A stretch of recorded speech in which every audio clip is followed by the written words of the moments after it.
Le Dieu infini, créateur de l'univers. Bonjour et bienvenue sur Philosophie chrétienne.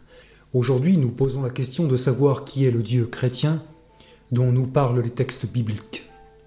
Dans la foi chrétienne, nous trouvons en Dieu le créateur éternel de l'univers et l'origine personnelle de l'homme. La création et les créatures sont donc conçues comme finies, corrélativement au Dieu révélé comme infini, personnel et bon. L'enseignement du livre de la Genèse. Le livre de la Genèse enseigne que tout ce qui existe a été créé par Dieu. Existence humaine et origine de l'univers. Notre existence humaine dans l'univers est un fait qui nous est donné sans interprétation. Dans notre conscience de ce fait, nous cherchons un sens à notre propre existence et une origine à l'univers. Dans la foi chrétienne, nous allons chercher les réponses à ces questions dans les affirmations de la révélation, à savoir principalement dans le texte biblique. Or, le livre de la Genèse, premier livre de l'Ancien Testament et donc de la Bible protestante, propose déjà un récit des origines ou des commencements des multiples éléments structurant la réalité. Les notions corrélatives de création et de créateur. Dans le premier chapitre de la Genèse, nous sommes d'emblée confrontés à une affirmation radicale. Au commencement, Dieu créa les cieux et la terre. L'expression « les cieux et la terre » désigne selon nous la totalité de ce que nous appelons l'univers. Selon le livre de la Genèse, rien de ce qui existe n'est donc le fruit du hasard, mais toutes choses proviennent d'un acte de création. Le texte sépare d'emblée Dieu, qu'il présuppose, de l'univers qu'il a créé. La notion de création est donc corrélative de celle de créateur. Concevoir Dieu par analogie à partir de notre expérience. Dans les conditions finies de notre existence, c'est en effet à partir de notre expérience que nous pouvons concevoir Dieu par analogie, et d'abord comme créateur. Ainsi, reconnaître Dieu comme créateur et reconnaître l'univers comme création sont indissociables, même si nous pouvons caractériser Dieu en lui-même, ce qui est l'objet de la théologie propre. La première chose que nous lisons sur la divinité chrétienne dans l'Écriture, c'est donc qu'elle a posé dans l'être l'univers que nous connaissons et tout ce qu'il contient, et notamment le cosmos, la terre, les plantes, les animaux et l'homme. L'éclairage du Nouveau Testament. Ce motif métaphysique de la création de l'univers et de l'homme est structurant pour tout le discours théologique et est repris constamment dans les Écritures.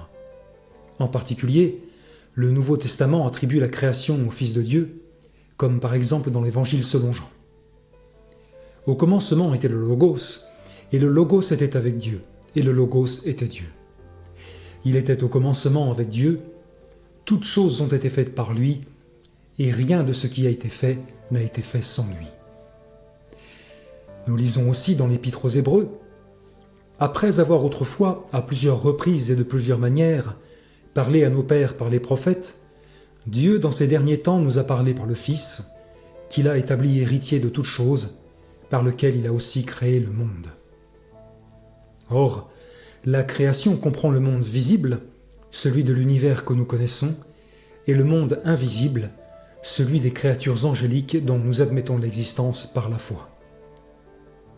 Nous lisons dans l'Épître aux Colossiens, « Car en lui ont été créées toutes les choses qui sont dans les cieux et sur la terre, les visibles et les invisibles, trône, dignité, domination, autorité. Tout a été créé par lui et pour lui. » L'infinité du Dieu créateur.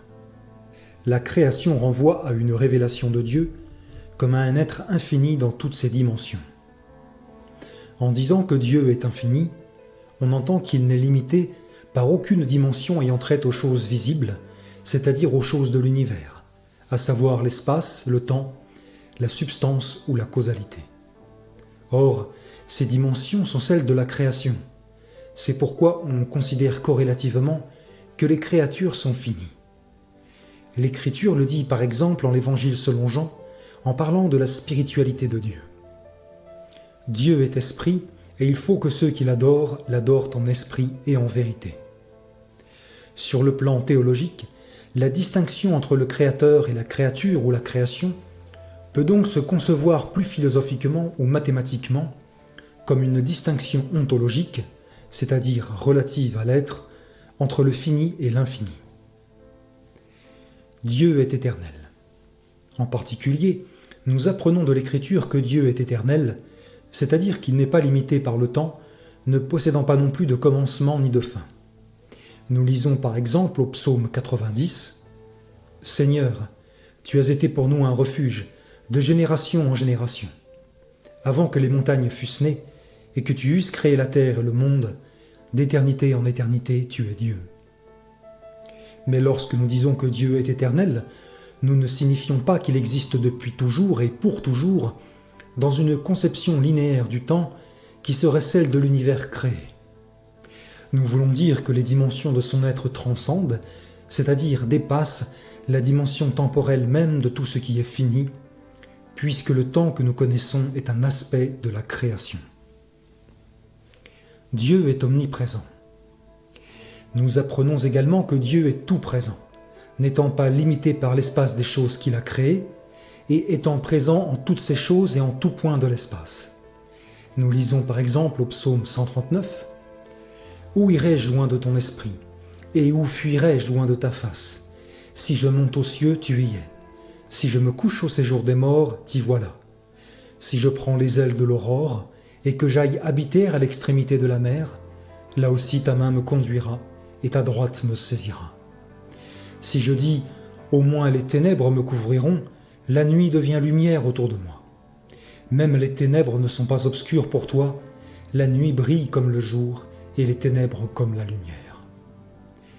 Si l'espace est une dimension de l'univers créé, comme pour le temps, l'omniprésence de Dieu ne signifie pas que les dimensions de son être excèdent simplement les dimensions spatiales de la création, mais également qu'elles les transcendent. D'ailleurs, l'apôtre Paul, s'adressant aux Athéniens, renversait la comparaison en fondant l'être de toutes choses en Dieu lui-même, le considérant ainsi comme leur environnement ultime. Il a fait que tous les hommes, sortis d'un seul sang, habitassent sur toute la surface de la terre, ayant déterminé la durée des temps et les bornes de leur demeure. Il a voulu qu'ils cherchassent le Seigneur et qu'ils s'efforçassent de le trouver en tâtonnant, bien qu'il ne soit pas loin de chacun de nous, car en lui nous avons la vie, le mouvement et l'être. Dieu est omniscient. En ce qui concerne la connaissance, l'Écriture déclare Dieu omniscient, c'est-à-dire connaissant toutes choses et même avant qu'elles adviennent, comme on lit par exemple dans l'Épître aux Hébreux. Nulle créature n'est cachée devant lui, mais tout est à nu et à découvert aux yeux de celui à qui nous devons rendre compte. Nous lisons aussi, à nouveau au psaume 139, « Éternel, tu me sondes et tu me connais, tu sais quand je m'assieds et quand je me lève, tu pénètres de loin ma pensée. Tu sais quand je marche et quand je me couche, et tu pénètres toutes mes voies. Car la parole n'est pas sur ma langue que déjà, ô Éternel, tu la connais entièrement. Tu m'entoures par derrière et par devant, et tu mets ta main sur moi. » Nous ne parlons ici que de l'univers créé, et réservons la question de la connaissance que Dieu a de lui-même au traitement de la Trinité. L'omniscience divine se comprend notamment à travers la prescience divine par laquelle tous les actes libres des créatures rationnelles sont connus d'avance à Dieu. Et comme pour l'espace et le temps, la volonté divine transcende ces actes libres, de sorte qu'ils n'échappent pas non plus à son conseil éternel, c'est-à-dire à la raison divine qui préordonne toutes choses pour les mettre en œuvre, ce que nous lisons par exemple dans l'épître de Paul aux Éphésiens. En lui, nous sommes aussi devenus héritiers, ayant été prédestinés suivant la résolution de celui qui opère toutes choses d'après le conseil de sa volonté, afin que nous servions à la louange de sa gloire, nous qui d'avance avons espéré en Christ. Dieu est omnipotent. En effet, l'Écriture reconnaît amplement que rien ne s'oppose à la volonté divine, autrement dit que Dieu est tout-puissant ou omnipotent, c'est-à-dire capable de toutes choses qui existent et adviennent selon qu'il en a décidé. Cela ne doit toutefois pas être compris comme une capacité à faire n'importe quoi, par exemple quelque chose d'illogique, d'irrationnel ou de contraire à sa propre nature. Dieu est capable de tout, ce qui est conforme à sa nature et à sa volonté. Nous lisons par exemple au livre de la Genèse.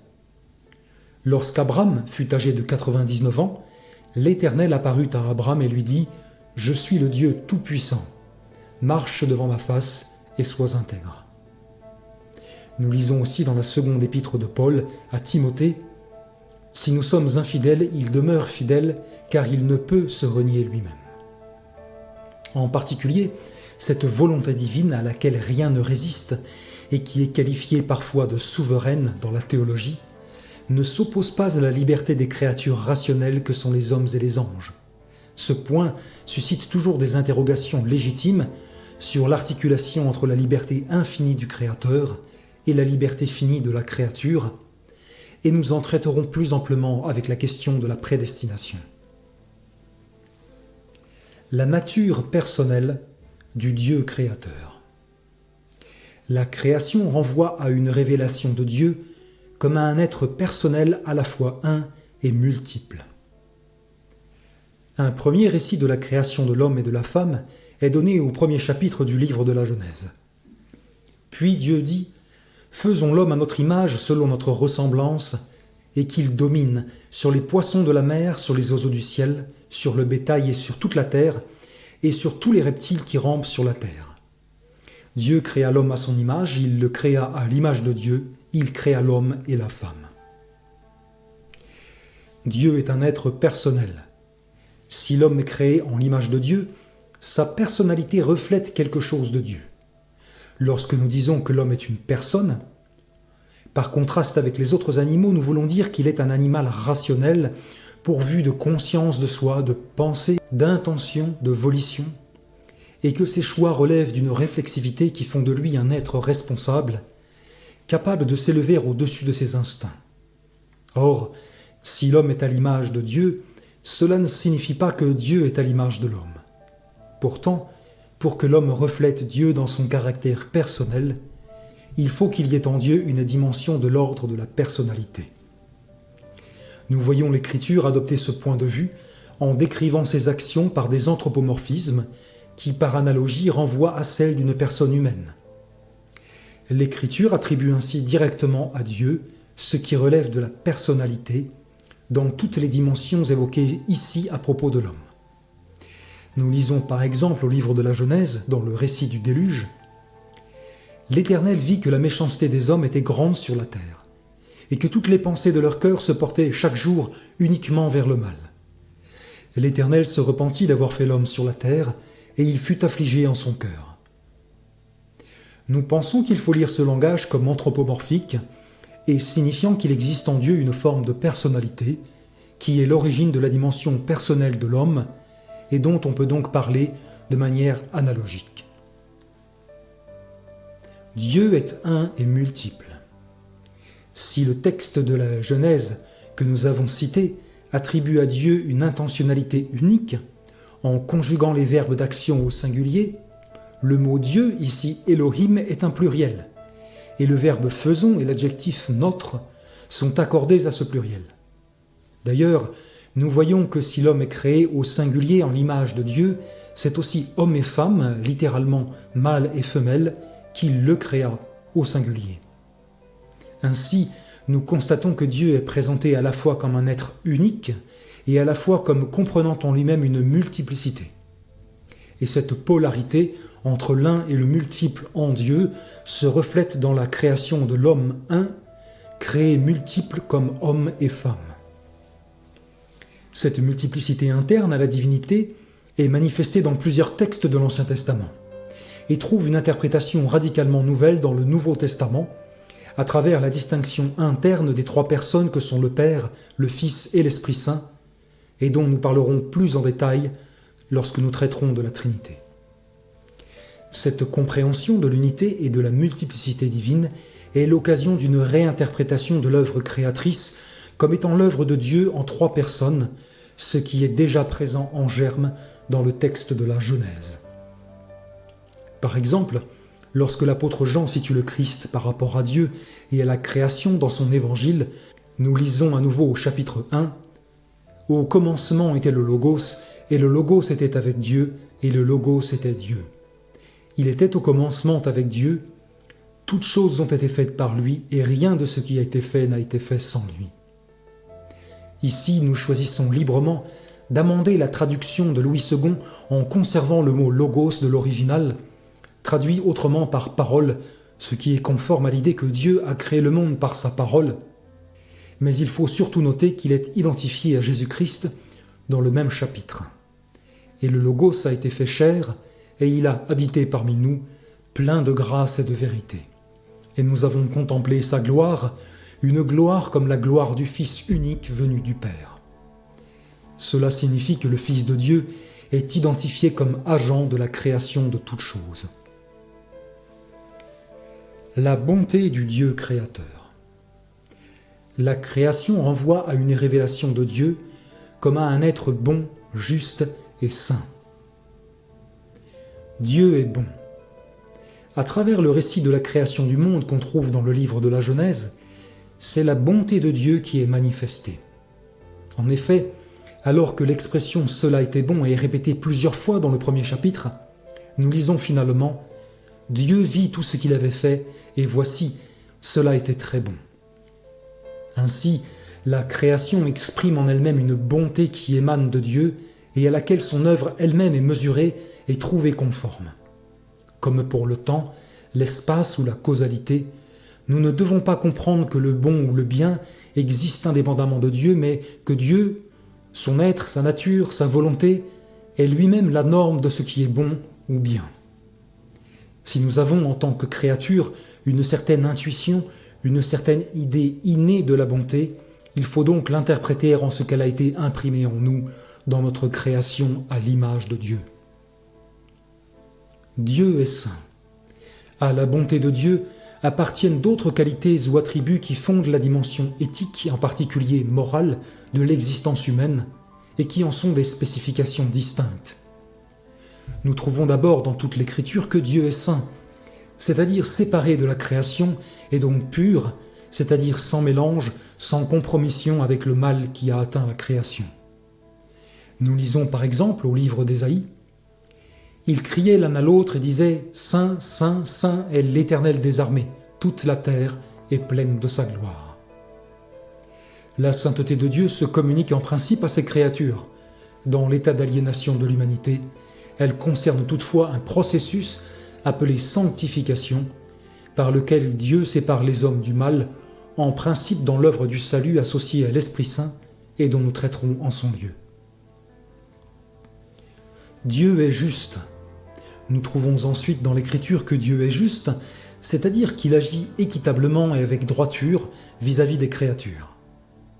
La justice des hommes trouve ainsi son fondement dans cet aspect de la divinité qui n'est défini pour nous que par rapport à la création.